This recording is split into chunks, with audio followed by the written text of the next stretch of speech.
Pablo ngadto sa taga-Korinto. Kaya nasayon kita nga nagkatunas na nining atong yutanong puloy-anan, nga mao ang atong lawas.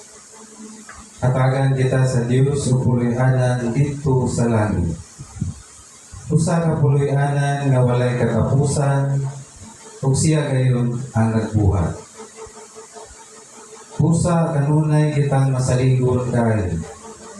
Nasayon kita nga samtang aniha kita niining lawasan. Kayo kita sa puloy-anan sa Ginoo. Kaya nagkinabuhi man kita pinaagi sa pagtuo o dili pinaagi sa atong makita. Masaligon kita kaayo o palabihon nato na mamiya kita sa atong puloy-anan niining lawasan o mamuyo uban sa Ginoo. Apan labaw sa tanan, buot kita magpahimuot kaniya, bisan dinhi sa atong puloy-anan o dito. Kaya kinahanglan, muatubang kitang tanan kang Kristo, aron iyang hukman. Aron ang tagsa-tagsa makadawat sa angay kaniya, sumala sa iyang nabuhat, maayo o dawtan, dinhi sa kalibutan.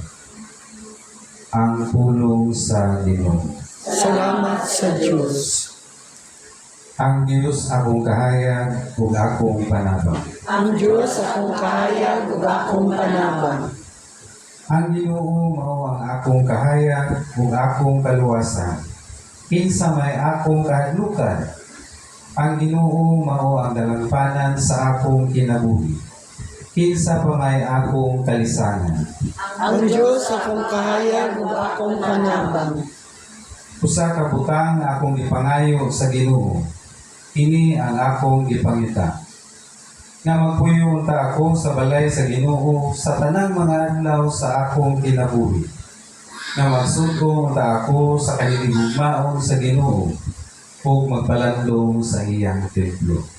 Ang Diyos akong kahayag ug akong panabang.